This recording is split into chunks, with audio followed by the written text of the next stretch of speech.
Okay, good morning students.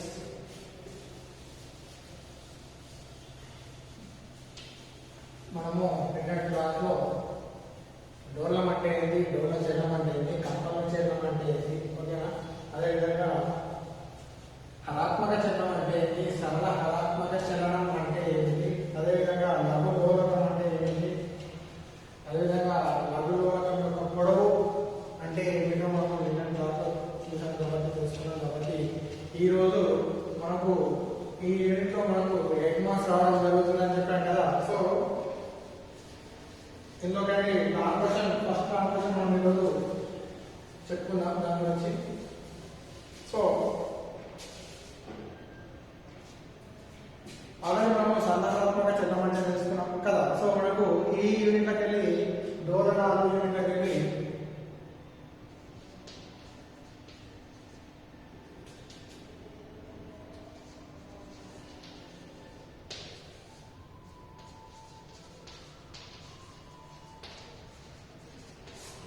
So ఇలాగ 8 marks రావడం జరుగుతుంది చెప్పాను. సో ఆల్రెడీ మనం ఇక్కడ క్లాస్ చేసుకున్నాం. సరళాత్మక చలనం అంటే ఏంటి తీసుకున్నాం. అంటే సరళాత్మక చలనం అంటే ఏదైనా ఒక వస్తువు లేదా కణం ఒక మాధ్యమిక విస్తరణ మాధ్యమిక బిందువు నుండి ఏం చేస్తుంది, అటు ఇటు ఎట్లా ఏకాగమనం చేసినట్టయితే అందులో నుండి త్వరణము ఆ మాధ్యమిక బిందువు నుండి దేనికి అనులోమానుపాతంలో ఉంటుందన్నాము, దాని యొక్క స్థానభ్రంశానికి అనులోమానుపాతంలో ఉంటూ ఆ యొక్క త్వరణం ఎటువైపు ఉంటుందన్నాము, ఆ మాధ్యమిక బిందువు వైపుకే ఉంటుందని మనము చెప్పుకున్నాం. ఈ విషయాన్ని మనము సరళాత్మక చలనం అని అన్నాం. సో సరళాత్మక చలనం ఏమొచ్చింది మనకు, ఏ ప్రపోర్షన్ మనకు మైనస్ ఎక్స్, అంటే ఇక్కడ ఏ అంటే త్వరణము, ఎక్స్ అంటే స్థానభ్రంశానికి అనులోమానుపాతంలో ఉంటుంది. మైనస్ అనేది వ్యతిరేకత గుర్తుకు తెలియజేస్తుందని చెప్పాం. సో ఇక్కడ మనకి ఇంపార్టెంట్ క్వశ్చన్ ఏంటంటే సరళాత్మక చలనాన్ని నిర్వచించండి. ఓకేనా? సరళ హరాత్మక చలనాన్ని నిర్వచించండి. ఏకరీతి వృత్తాకారం యొక్క చలనంలో ఒక కణం ఏకరీతి వృత్తాకారంలో చేసే కణం యొక్క చలనం విక్షేపకం ఏదైనా ఒక వ్యాసంపై అత్యవసరమైన సరళాత్మక చలనం చేస్తుందని నిరూపించండి అని అడుగుతాడు. ఓకేనా? అంటే సరళాత్మక చలనం డెఫినేషన్ అడుగుతాడు. అదేవిధంగా ఒక ఏకరీతి వృత్తాకారంలో ఒక కణం చలనం చేస్తున్నట్టయితే అందులో ఏదైనా ఒక వ్యాసంపై ఏ విధంగా సరళాత్మక ఆ కణం ఎట్లుండాలో సరళాత్మక చలనం చేస్తుందని నిరూపించండి అని మనకు నిరూపించండి అని అడగడం జరుగుతుంది. ఓకేనా? ఆ క్వశ్చన్ చూద్దాం ఇప్పుడు. సో సరళ హరాత్మక చలనాన్ని నిర్వచించండి. ఓకేనా? అదేవిధంగా ఏకరీతి వృత్తాకార చలనంలో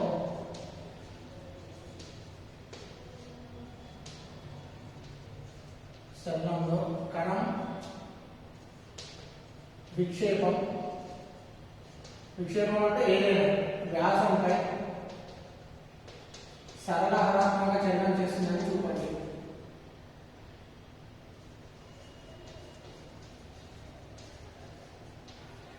వెరీ మోస్ట్ ఇంపార్టెంట్ ఈ క్వశ్చన్. మనం చాలాసార్లు మనం ఎగ్జామ్ పాయింట్ ఆఫ్ వ్యూలో ఈ క్వశ్చన్ చాలాసార్లు అడగడం జరిగింది.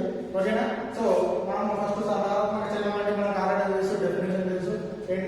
మనము ఏదైనా ఒక కణం లేదా ఒక వస్తువు స్థిర మాధ్యమిక బిందువు నుండి ఏం చేస్తుంది, అటు ఇటు కదులుతుంది. ఇట్లా ఒక రేఖాత్మక గమనం చెందినట్టయితే అందులో త్వరణం దేనికి అనులోమానుపాతంలో ఉంటుంది, దాని యొక్క స్థానభ్రంశానికి అనులోమానుపాతంలో ఉంటుంది. అదేవిధంగా దాని యొక్క త్వరణం ఎప్పుడు ఆ మాధ్యమిక బిందువు వైపులో ఉంటుందని మనం ఆల్రెడీ తెలుసుకున్నాం. సో ఏకరీతి వృత్తాకారంలో చేసే కణం విక్షేపణ వ్యాసం అంటే ఏకరీతి వృత్తాకారంలో చలనం చేస్తుంటే అది ఎట్లుండాలంట, అది ఆ కణము వృత్తాకారంలో ఏదైనా ఒక వ్యాసంపై ఎట్లుండాలంట సరళాత్మక చలనం చేస్తుందని నిరూపించండి అని అడగడం జరుగుతుంది. సో మనము ఆల్రెడీ మన సరళాత్మక చలనం అంటే తెలుసు, ఏ ప్రపోర్షన్ -x అని తెలుసు.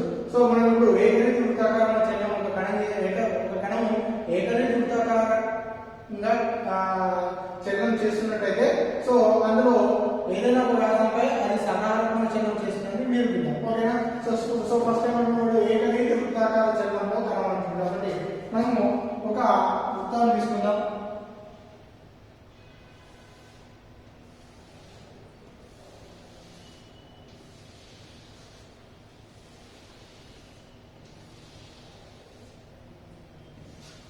ఓకేనా. ఒక వృత్తం తీసుకున్నట్లయితే సో దీని యొక్క వ్యాసాలు ఒకదానికొకటి లంబంగా ఉన్నటువంటి వ్యాసాలు ఏమనుకుంటున్నాము, ఇది ఎక్స్ డాష్ అండ్ ఎక్స్, అదేవిధంగా ఇది వై, అదేవిధంగా ఇది వై డాష్ అనే వృత్తం యొక్క వ్యాసాలు ఎక్స్ ఎక్స్ డాష్ మరియు వై వై డాష్ ఒకదానికొకటి లంబంగా ఉంటుంది. సో ఇది ఏమంటున్నాము, వృత్త కేంద్రం అంటున్నాము. ఓన్ ఏమంటున్నాము, వృత్త కేంద్రంగా తీసుకుంటున్నాము. అదేవిధంగా ఇది ఏదైతే వృత్తం అంటే ఒక కణం తీసుకున్న వృత్త కేంద్రం నుంచి వ్యాసార్థం ఏ వ్యాసార్థంతో ఏ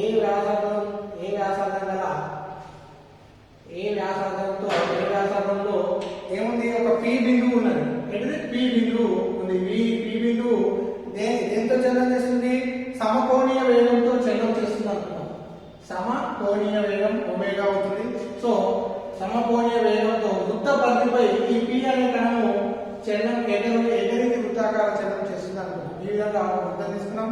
వృత్తం యొక్క వ్యాసాలు ఎక్స్ డాష్ తీసుకున్నాం, అదేవిధంగా వై వై డాష్ తీసుకున్నాం. అదేవిధంగా వృత్త కేంద్రం నుంచి వృత్త వ్యాసార్థం ఏగా తీసుకుని అక్కడ బిందువు పి బిందువు తీసుకున్నట్లయితే ఈ పి బిందువు ఎక్కడ ఉంటుంది, ఈ యొక్క వృత్త పరిధిపై ఏం చేస్తుంది, ఒక సమకోణీయ వేగంతో చలనంలో ఉందని అనుకుందాం. ఈ విధంగా తీసుకున్నట్లయితే సో ఇక్కడ పి బిందువు నుంచి మనం ఏం చేస్తున్నాం, ఒక లంబాన్ని తీసుకున్నట్లయితే పి బిందువు నుండి వై వై డాష్ ఇక్కడికి పి బిందువు నుండి వై వై డాష్ బిందువుకు ఒక ఎన్ అనే బిందువు తీసుకున్నాం.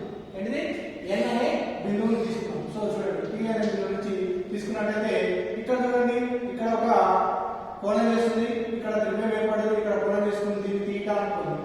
ఓకే, ఇక్కడ కోణం ఉంది, తీటా తీసుకోడు ఒమేగా టీ, తీటా తీసుకోడు omega tea.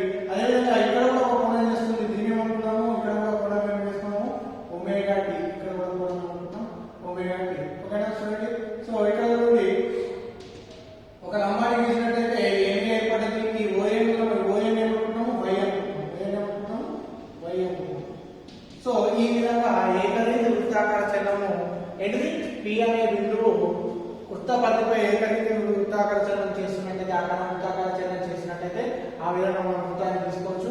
X X dash లో మరియు వై వై డాష్ లో వాటి యొక్క వ్యాసాలు అయితే అదేవిధంగా అప్పుడు మనం చేస్తున్నాము వృత్త వ్యాసార్థం ఏమవుతుంది, ఓపి అనేది వృత్త వ్యాసార్థం అవుతుంది. ఓపి వృత్త వ్యాసార్థం అనేది ఏ అవుతుంది. ఓపి ఈక్వల్ ఏమంటున్నాము, A, OP equal to A, అదే ఓపి ఈక్వల్ టు ఏ. అదేవిధంగా పి నుండి ఒక లంబాన్ని తీసినట్లయితే ఆ బిందువు ఏమనుకుంటున్నాం, వేన్ అనుకుంటున్నాము, ఎన్ ఏమనుకుంటున్నాం, వేన్ ఈక్వల్ ఏమనుకుంటున్నాము, వై అనుకుంటున్నాం, వై ఈక్వల్ టు వై అనుకుంటాం. ఈ విధంగా మనం ఒక వృత్తాన్ని గీసుకొని అందులో ఆ యొక్క కణం ఏ విధంగా చేస్తుంది, ఏకరీతి వృత్తాకార చలనం చేస్తుంది కాబట్టి ఈ విధంగా చేస్తున్నాం.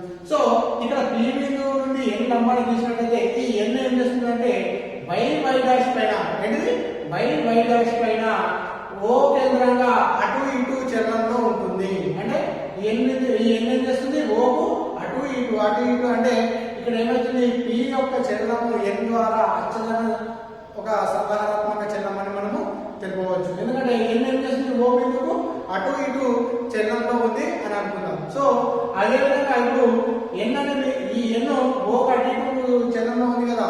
సో ఓ దాటిన తర్వాత ఏదైనా ఒక సమయం వద్ద, ఏంటిది, ఓ దాటిన తర్వాత ఏదైనా ఒక సమయం వద్ద ఎన్ని గమనిద్దాం. సో ఫస్ట్ ఏం చేస్తున్నాము, ఆల్రెడీ మనము ఇదంతా ఎక్స్ప్లెనేషన్ కింద వస్తుంది. సో ఒక వృత్తాన్ని తీసుకున్నాం, వృత్తాన్ని యొక్క వ్యాసాలు ఎక్స్ ఎక్స్ డాష్ మరియు వై వై డాష్ మరియు వృత్తం యొక్క వ్యాసారం ఏంటి, ఓపి, ఇదంతా మనము నోట్స్ లో వస్తుంది ఎక్స్ప్లెనేషన్. మీకు ఇది క్లారిటీ బటన్ ద్వారా నేను చెప్తున్నాను సరే. ఓపి ఈక్వల్ వ్యాసార్థం ఏ. సో ఏ నుంచి పి బిందువు ఏంది, సమకోణీయ వేగంతో చలనంలో ఉన్నప్పుడు సో పి బిందువు నుండి వై వై డాష్ మీదకి ఒక లంబాన్ని గీసినాం, దాన్ని ఎన్ బిందువు అనుకుంటాం. సో ఓ ఈక్వల్ వై అవుతుంది. సో ఇక్కడ చూడండి, కోణం పి ఓ ఎక్స్ ఒకటి ఏర్పడింది. అదేవిధంగా త్రిభుజం ఓ ఎన్ పి అని కూడా ఏర్పడింది. ఏమేమి ఏర్పడింది, కోణం పి ఓ ఎక్స్ ఏర్పడింది. కోణం P O X equal theta equal to omega t అనుకున్నాం. అదేవిధంగా త్రిభుజం ఓ ఎన్ పి కూడా ఏర్పడింది. ఏంటి, త్రిభుజం ఓ ఎన్ పి అని కూడా ఏర్పడింది. ఓకేనా, త్రిభుజం ఓ ఎన్ పి కూడా ఏర్పడింది. సో అక్కడ ఒక యాంగిల్ తీసుకున్నట్టయితే omega t, theta equal to ఆ ఒమేగా టీ తీసుకుంటున్నాం. ఈ విధంగా తీసుకున్నాం. అలా జరిగినప్పుడు ఈ ఎన్ ఏం చేస్తుంది, వృత్త కేంద్రం ఏదైతే ఓకు ఏం చేస్తుంది, వై వై డాష్ పైన అటు ఇటు చలనంలో ఉంటుంది. రేఖ గమనం చేస్తున్నట్టయితే అదేమైతుంది, పి అనే బిందువు ఎన్ పరంగా అచలన సకారాత్మక చలనం చేస్తుందని మనకు తెలుస్తుంది. కానీ మనం దాన్ని నిరూపించాలి. సో అప్పుడు ఎన్ బిందువు ఓ దాటిన తర్వాత ఏదైనా ఒక సమయం వద్ద ఏదైనా ఒక సమయంలో ఎన్ని గమనిద్దాం. సో ఫస్ట్ ఏం కొంత సమయంలో ఓ బిందువు దాటిన తర్వాత ఏం చేస్తున్నాము, కొంతకాలం టీ కాలం తర్వాత n ని గమనిద్దాం. సో టీ కాలం తర్వాత ఏం చేస్తున్నాము, టీ కాలం తర్వాత n ని గమనిద్దాం.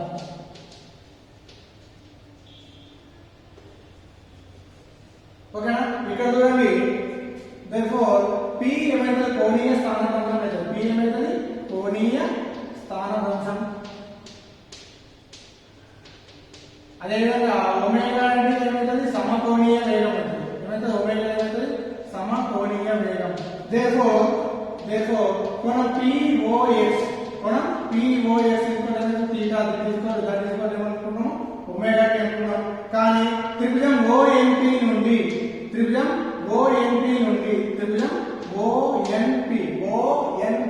ఇక్కడ ఏముంది, యాంగిల్ ఏముంది, ఒమేగా టీ. సో త్రిభుజం ONP నుండి sin ఒమేగా టీ ఏమైతుంది, sin omega tea equal to ఎత్తుభుజం బై కర్ణం కదా. సో ఎత్తుభుజం బై కర్ణం అంటే ఎత్తుభుజం ఏమైతుంది, ON అవుతుంది, ఎత్తుభుజం బై కర్ణము. అదేవిధంగా కర్ణం ఏమైతుంది, ఎత్తుభుజం ON, కర్ణం ఏమైతుంది, OP అవుతుంది. So sin theta sin omega tea equal to ON by OP అవుతుంది. సో ఈ OP ని తీసుకురండి, అప్పుడు OP sin omega tea equal to ON. ఓకేనా? కానీ మనం ఇప్పుడు చూడండి, OP అంటే మనకి ఏం తెలుసు, A అని తెలుసు, ON అంటే ఏమో తెలుసు, Y అని తెలుసు పటం నుంచి. therefore దీని ఏమన్నా తెలుసు, ON equal to Y equal to OP అంటే A sin ఒమేగా టీ. దీన్ని Y equal A sin omega t. దీన్ని సమీకరణం 1 అనుకోండి. ఏంటిది, సమీకరణం 1 అనుకోండి. అదేవిధంగా ఈ సమీకరణం 1ని t దృష్ట్యా అవకలనం చేయాలి.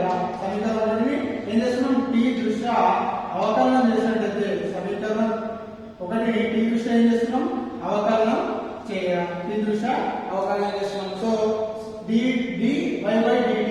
సో y అంటే స్థానభ్రంశం. ఇక్కడ y ఈక్వల్ y అంటే ఏంటి, y అంటే స్థానభ్రంశం. అదేవిధంగా a అంటే వ్యాసార్థం. ఓకేనా? So dy by dt equal to dy dt of a sin omega t. So dy by dt అంటే స్థానభ్రంశంలో మార్పు రేటు ఏమైతుంది, వేగం అవుతుంది. సో dy by dt ఏమైతుంది, v ఈక్వల్ టు ఈ a అనేది స్థిరాంకం కాబట్టి ఏ పక్కన పెట్టి dy by dt of sin omega t చేస్తే మనకు ఒక ఫార్ములా ఉంది, dy by dt of sin 2 θ equal ఏమవుతుందంటే sin 2 θ ఏమవుతుందంటే 2 cos 2 θ అవుతుంది. ఓకేనా? సో ఈ సూత్రం ఆధారంగా మనం దీన్ని ఏమని చేయొచ్చంటే, చూడండి, ఏ sin ఒమేగా టీ ఏమైతుంది, ఒమేగా ముందు రావడం జరుగుతుంది, sin అనేది cos అవుతుంది. సో అవకలనం చేసినట్లయితే a omega cos omega t. So దీన్ని సమీకరణం 2 అనుకుందాం. దీని ఏమంటాం, v equal to a omega cos omega t.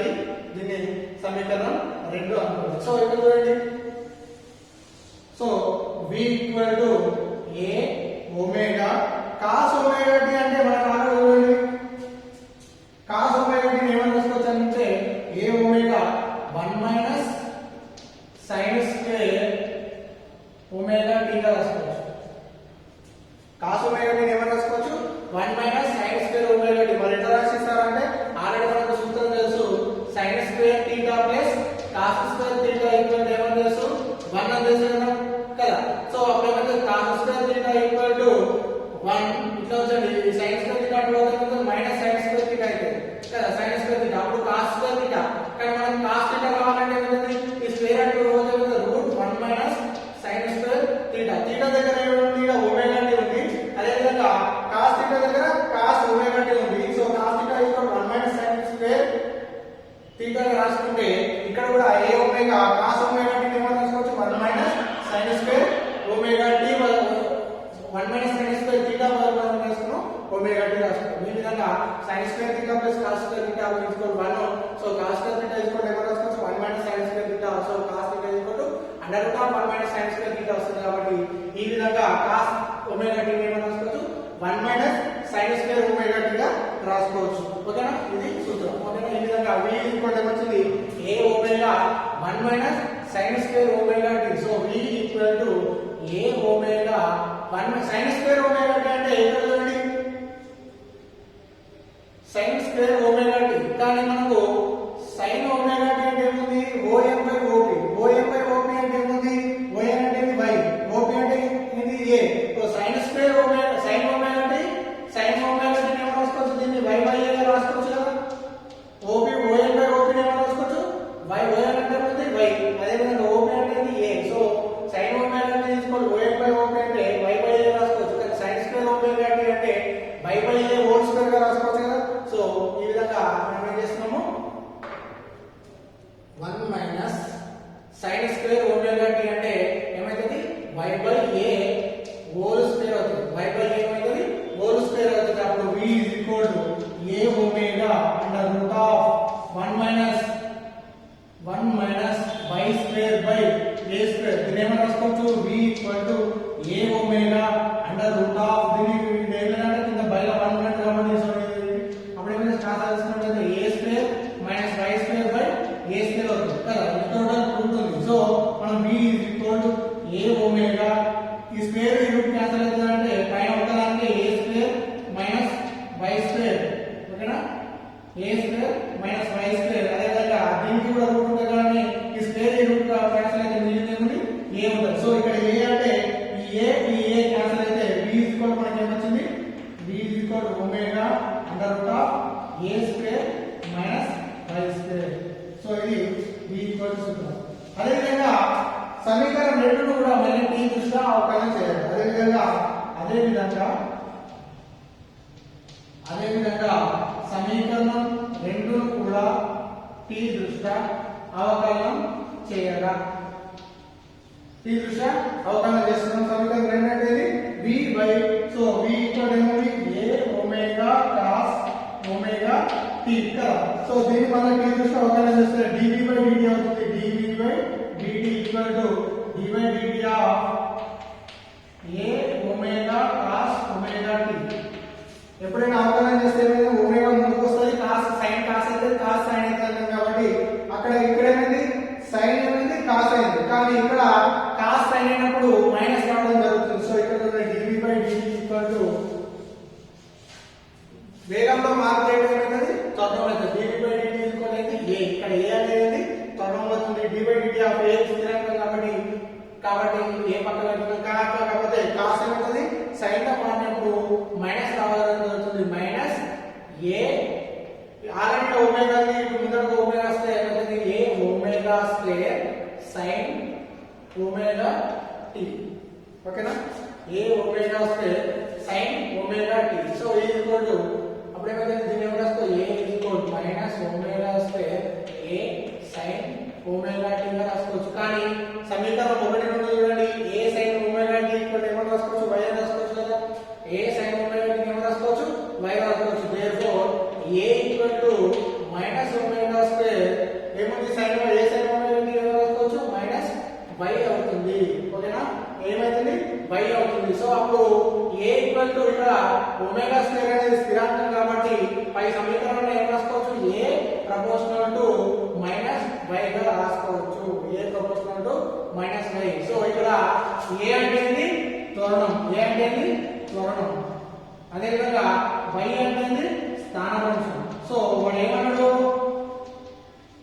మనం ఏం చేస్తున్నాము ఓటు దాటిన తర్వాత n యొక్క చిహ్నాన్ని మనం గమనిద్దామని మనం తీసుకున్నట్లయితే మనకి ఏమొచ్చింది a proportional to minus y. Minus అనేది ఇక్కడ ఏమైంది వ్యతిరేకంగా తెలుస్తుంది. a అనేది త్వరణం, y అనేది స్థానభ్రంశం. మన సమాహాత్మక చిహ్నం అనేది a proportional to minus x. x అంటే కూడా స్థానభ్రంశమే. ఆ x తీసుకున్నాం కాబట్టి x తీసుకున్నాం. ఇక్కడ y అనేది స్థానభ్రంశం తీసుకున్నాం కాబట్టి a proportional to minus y అనేది రావడం జరిగింది. therefore సమాహాత్మక నిర్వచిస్తే అదే విధంగా ఏకరీతి వృత్తాకారం యొక్క చలనంలో కణం యొక్క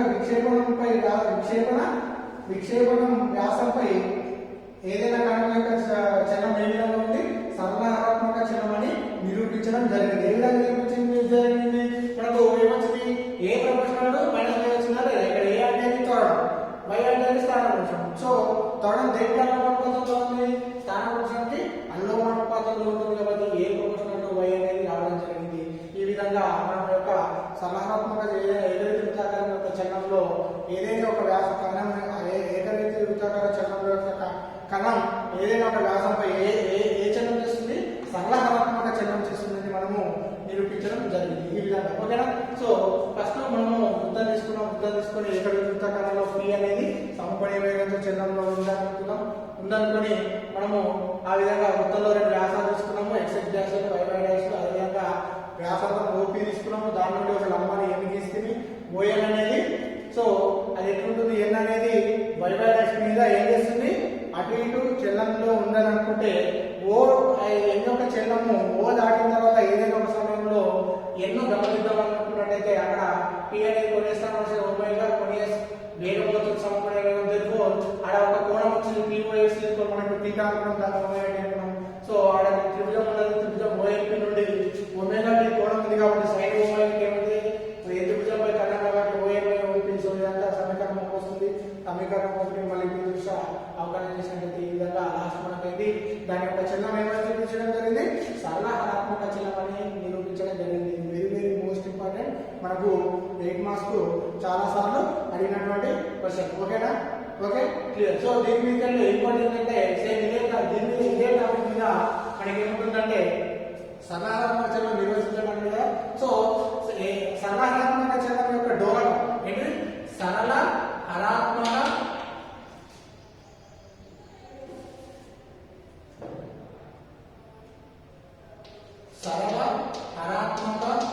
చలనం యొక్క డోలకం స్థితిశక్తి మరియు గతిశక్తులను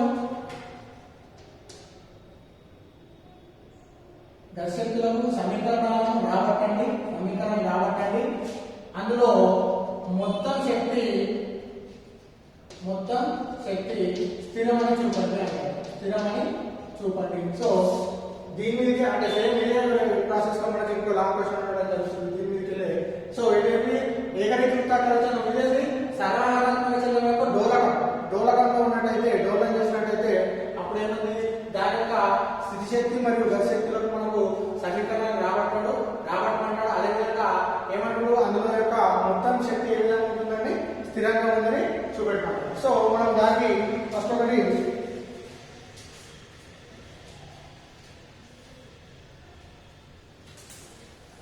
పటం చూద్దాం. పటం ఉంది మనకు.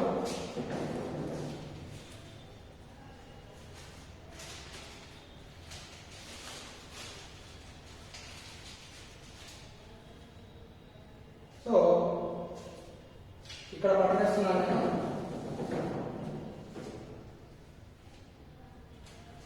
ఇది అర్థమైంది కదా, ఈ లాంగ్వేజ్ అర్థమైంది కదా. ఓకేనా? సో ఇక్కడ వేస్తాను పటం.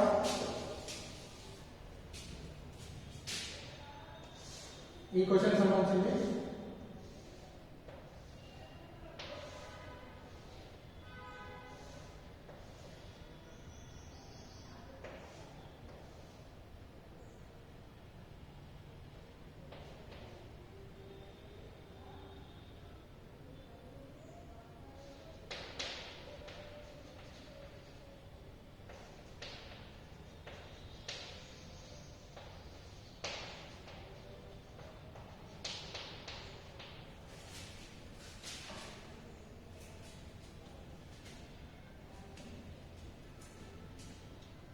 ఇక్కడ అంత్యస్థానం వద్ద పొటెన్షియల్ ఎనర్జీ ఎక్కువ, అదేవిధంగా కినెటిక్ ఎనర్జీ 0 అంటే తక్కువ.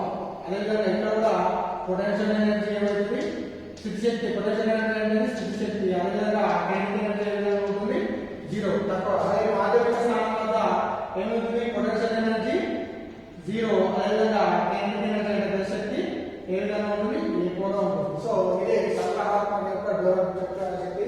అంటే ఒక లఘులోకం మనం తీసుకున్న ఆరంభం ఉన్న లఘులోకం లేకుండా ఒక సన్నటి ఉదాహరణని వేలాలు చేసినట్టయితే అది ఏం చేస్తుంది, ఒకసారి వదిలినట్టయితే ఆ డోలనాలు చేస్తుంది. ఈ డోలనం సరళాత్మక చలనం అనుకుంటే, సో ఈ పైకి పోయినప్పుడు అంత్యస్థానం అంటున్నాము, ఇటువైపు పైకి పోయినప్పుడు అంత్యస్థానం అంటున్నాము, ఈ మధ్యలో ఉన్నది మాధ్యమిక స్థానం అంటున్నాము. పైకి పోయినప్పుడు ఎట్లయినా మనకి ఉంటుంది, శక్తి గరిష్టంగా ఉంటుంది. అదేవిధంగా అక్కడ పైకి పోయినప్పుడు ఇట్లా పోయేది ఆగుతుంది కాబట్టి గమనంలో ఉండదు, ఆగినప్పుడు వేగం అనేది ఉంటుంది కాబట్టి సో గతిశక్తి మీద 0 అవుతుంది. మళ్ళీ కిందికి వచ్చినప్పుడు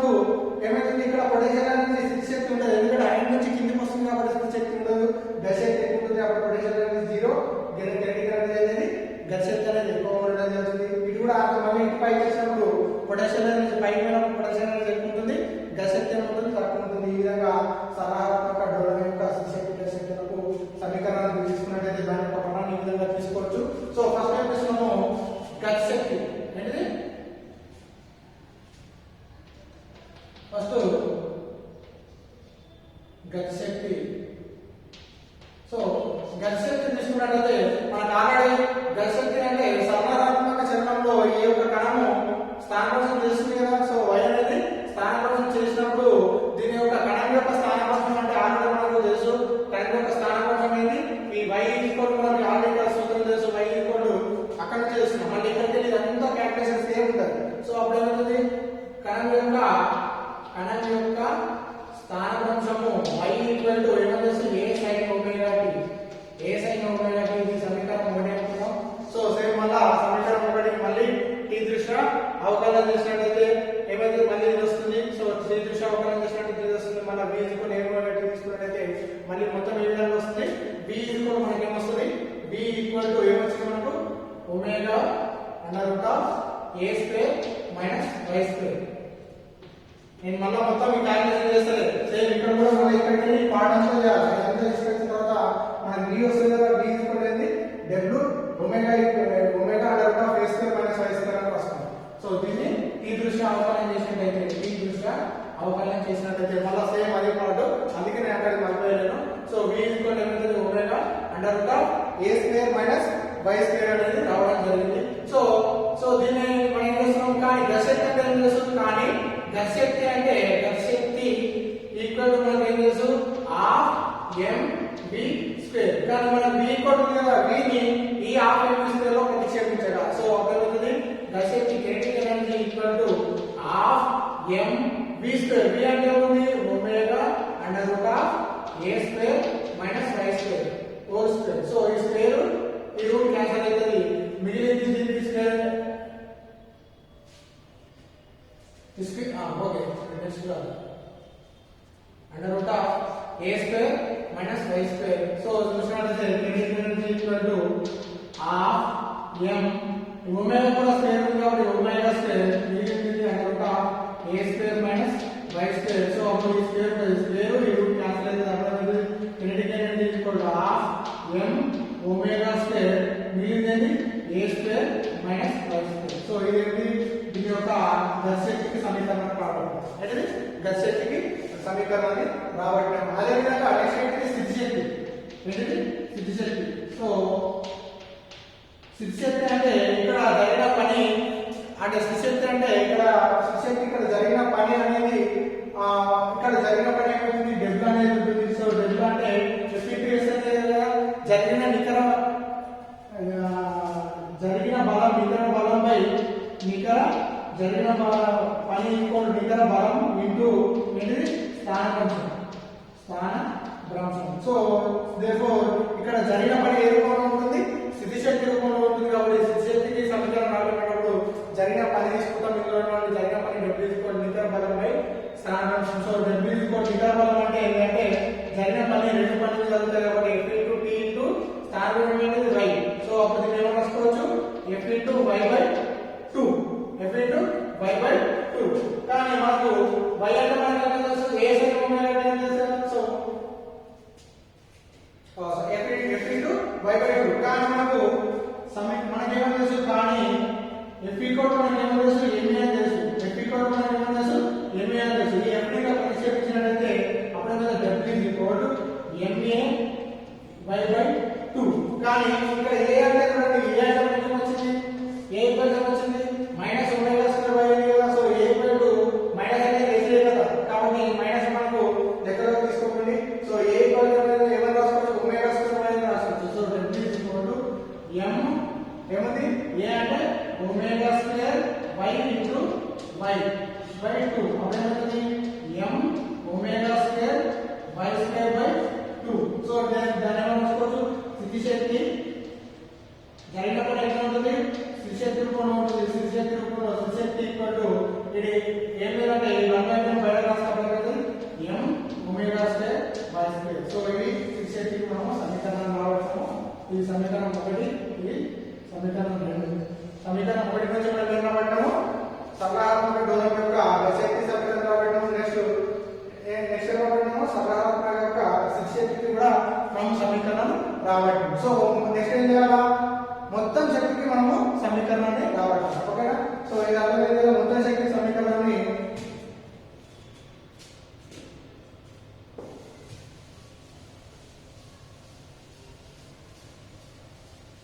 మొత్తం శక్తి సమీకరణాన్ని ఎక్కడ రాబోతున్నాను?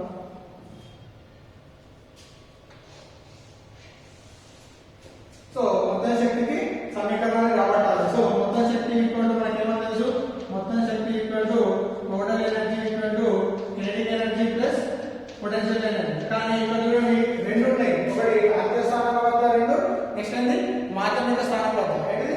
అంత్య స్థానాల వద్ద, నెక్స్ట్ ఏంటి మాధ్యమిక స్థానం వద్ద. సో ఫస్ట్ మనం ఏం తీసుకుంటున్నాము? అంత్య స్థానాల వద్ద. ఏంటిది? అంత్య స్థానాల వద్ద. చూడండి అంత్య స్థానాల వద్ద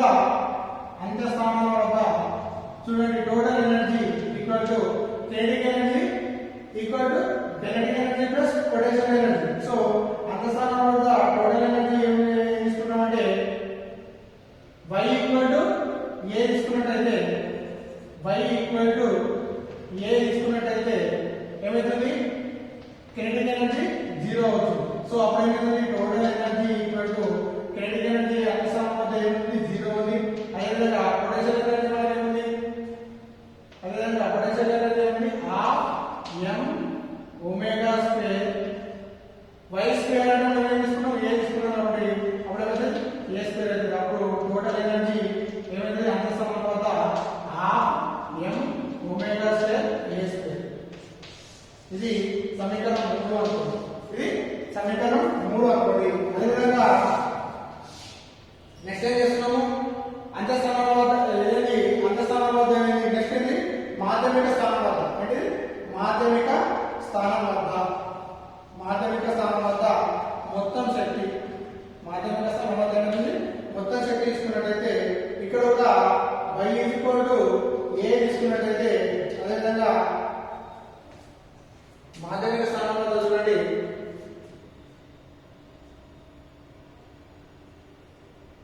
మాధ్యమిక స్థానం వద్ద ఏమవుతుంది? పొటెన్షియల్ ఎనర్జీ 0 అవుతుంది.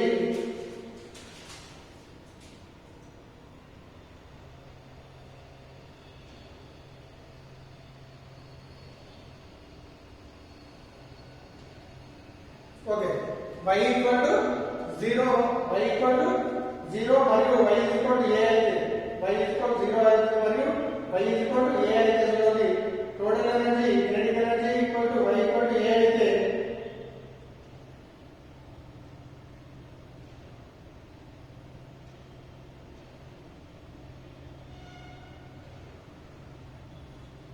సో ఇక్కడ y ఈక్వల్ టు 0 అయితే సార్ y ఈక్వల్ టు 0 అయితే అప్పుడు ఏమవుతుంది? y ఈక్వల్ టు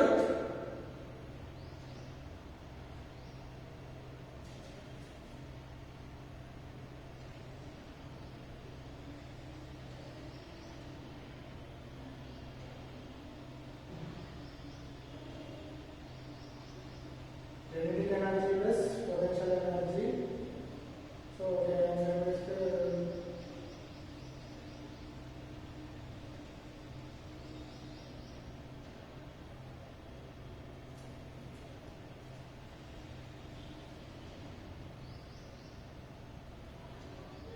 ఓకే, మాధ్యమిక స్థానం వద్ద ఏంటంటే మాధ్యమిక స్థానం వద్ద y ఈక్వల్ టు 0 తీసుకున్నాం. అదేనా మాధ్యమిక స్థానం వద్ద తీసుకున్నాం y ఈక్వల్ టు 0. అదేవిధంగా y ఈక్వల్ 0 అయితే స్థితిశక్తి చూడండి, స్థితిశక్తి ఏముంది? y ఈక్వల్ 0 తీసుకున్నట్లయితే స్థితిశక్తి ఏమవుతుంది? ఆల్రెడీ మాధ్యమిక స్థానం వద్ద పొటెన్షియల్ ఎనర్జీ ఏ విధంగా ఉంది? 0 ఉంది. సో y ఈక్వల్ 0 అయితే అప్పుడు ఏమవుతుంది? పొటెన్షియల్ ఎనర్జీ అనేది 0 అవుతుంది. Therefore total energy equal to potential kinetic energy plus potential energy. So kinetic energy అంటే హాఫ్ m ఏముంది? Omega square into a square minus y square. y square అంటే ఏంటి? 0. Potential energy ఏముంది? 0. సో అప్పుడు మాధ్యమిక స్థానం వద్ద టోటల్ ఎనర్జీ ఈక్వల్ టు ఏమవుతుంది half m omega square a square. ఇది మాధ్యమిక స్థానాంతరం. సో ఇది సమీకరణం ఎంత? ఇది సమీకరణం 3 అయితే ఇదేంటి సమీకరణం 4. సమీకరణం 3 చూడండి half m square m omega square a square. అదేవిధంగా సమీకరణం 4 ఏమవుతుంది half m omega square a square. So సమీకరణం 3 సమీకరణం 4 నుండి మొత్తం శక్తి ఎంత ఉంటుంది? స్థిరం. సమీకరణం 3 సమీకరణం 4 నుండి మొత్తం శక్తి ఏంటిది? స్థిరం. దేర్ఫోర్ ఏమంటే సరళాత్మక డోలాత్మక గతిశక్తి శక్తులను కాబట్టి ఆ మొత్తం శక్తి స్థిరంగా ఉందని నిర్మించినట్టు. సో 3, 4 సమీకరణం నుండి మొత్తం శక్తి ఏ విధంగా ఉంటుంది? స్థిరంగా ఉంటుంది. ఎందుకు? ఇక్కడ అంత్యస్థానాల వద్ద ఏమవుతుంది? పొటెన్షియల్ ఎనర్జీ స్థితిశక్తి అంత్యస్థానాల వద్ద గతిశక్తి స్థితిశక్తిగా మారుతుంది. మాధ్యమిక స్థానం వద్ద ఏమవుతుంది? స్థితిశక్తి ఏమవుతుంది? గతిశక్తిగా మారుతుంది. అంటే శక్తి ఒక రూపంలోకి మరొక రూపంలోకి మారుతుందే కానీ నా మొత్తం శక్తి ఏ విధంగా ఉంది? స్థిరంగా ఉంది. ఏ విధంగా చెప్తున్నాము? సమీకరణం 3 సమీకరణం 4 నుండి మొత్తం శక్తి ఏ విధంగా ఉందని చెప్తున్నాము? స్థిరంగా ఉందని చెప్పబడుతుంది. అందుగురించి నేను ఇక్కడ ఎందుకు పంపానంటే ఈ యొక్క y ఏ సైన్ ఇక్కడికి వెళ్ళి ఇదంతా మళ్ళీ మనం క్యాలిక్యులేషన్ చేయాలి సేమ్. ఎందుకంటే దాని యొక్క కణం యొక్క స్థానం కోసం y ఏ సైన్ మనకి ఏమొస్తుంది? v తీసుకురావాలి. v అనేది వేగం. ఎందుకు? మన దశలో మనం వేగాన్ని ప్రతిష్ఠించినట్టయితే మనకు అప్పుడు కినెటిక్ ఎనర్జీ వస్తుంది. నెక్స్ట్ ఒక శక్తి రూపంలో ఉంటుంది, పని రూపంలో ఉంటుంది. పని నిద్రబలమైన స్థానంలో అక్కడ జరిగిన పని ఎన్ని 2 పనులు జరుగుతాయి కాబట్టి f/2 అవుతుంది ఇంటూ y అనేది స్థానాంతరం అవుతుంది. సో ఇది గుణిస్తే f/2 కానీ f అంటే మనకి ఏం తెలుసు? న్యూటన్ సెకండ్ అంటే f ఇస్తే ma/2 అవుతుంది. సో కానీ a అంటే మనకి ఏం తెలుసు? వర్ణాత్మక నుంచి a -ఒమేగా²y. సో ఈ ఒమేగా² ని ప్రతిక్షేపించినట్లయితే f=m²y/2 అంటే m²y²y² అవుతుంది. అప్పుడు శక్తి హాఫ్ m²y²y² 2 అనేది ఒమేగా²y² అనేది అప్పుడు మనం శక్తి సమీకరణం కాబట్టి శక్తి కాబట్టి. సో మనం ఏం పెట్టాలంటే మొత్తం శక్తి స్థిరమంలో పెట్టాలంటే టోటల్ ఎనర్జీ ఏమని పెట్టాలా? Potential energy plus potential energy తీసుకున్నట్లయితే. కానీ ఇక్కడ మన 2 ఉన్నాయి. ఏంటి? అంత్యస్థానం ఉంది, మాధ్యమిక స్థానం ఉంది. సో అంత్యస్థానం వద్ద మన సమీకరణం 3 వచ్చింది, మాధ్యమిక స్థానం వద్ద సమీకరణం 4 వచ్చింది. సమీకరణం 3, 4 2 సమానం ఉన్నాయి కాబట్టి అక్కడ ఉన్నటువంటి మొత్తం శక్తి ఏ విధంగా ఉంటుంది? స్థిరంగా ఉంటుంది. సో ఈ విధంగా ఏంటి? ఫస్ట్ ఏంటి? సర్వహారాత్మక చలనం ఏదైతే చుట్టాకచలనం తీసుకున్నట్టయితే అది ఒక సర్వహారాత్మక చలనం చేస్తుందని నిరూపించడం. ఓకేనా? అదేవిధంగా అదొక క్వశ్చన్. నెక్స్ట్ ఆ క్వశ్చన్ బేస్ మీద ఇంకో లాంటి క్వశ్చన్ ఏంటి? సర్వహారాత్మక చలనం యొక్క డోలకం యొక్క గతిశక్తి స్థితిశక్తులకు సమీకరణం రాబట్టుకుంటాడు. సో గతిశక్తి రాబట్టడం స్థితిశక్తి కాబట్టి అక్కడ మొత్తం శక్తి స్థిరం అన్నప్పుడు చూపెట్టుకుంటాడు. సో అక్కడ మొత్తం శక్తి మనం స్థిరం అనేది చూపడం జరిగింది. ఈ విధంగా డోలకం యొక్క ఈ విధంగా 2 వేరు మోస్ట్ ఇంపార్టెంట్ క్వశ్చన్. తర్వాత ఒకవేళ అడిగితే ఆ క్వశ్చన్ అడుగుతాడు, కాకపోతే దీనికి రిలేటివ్ ఉంది కాబట్టి దీని గురించి దీనికి చెప్పండి నెక్స్ట్ అది చెప్పాలి కాబట్టి అది చెప్పడం జరిగింది. ఈ విధంగా ఈ యూనిట్లో ఈ 2 లాంగ్ క్వశ్చన్లు కూడా వెరీ ఇంపార్టెంట్. ఓకేనా? సో దీనికి ఒక గ్రాఫ్ ఉంటుంది. సో ఆ గ్రాఫ్ చూసుకున్నట్టయితే అంటే ఆ క్వశ్చన్ గ్రాఫ్ ఉంటుంది. సో ఆ క్వశ్చన్ గ్రాఫ్ చూసుకున్నట్టు ఒకసారి ఈ విధంగా చూసుకుంటే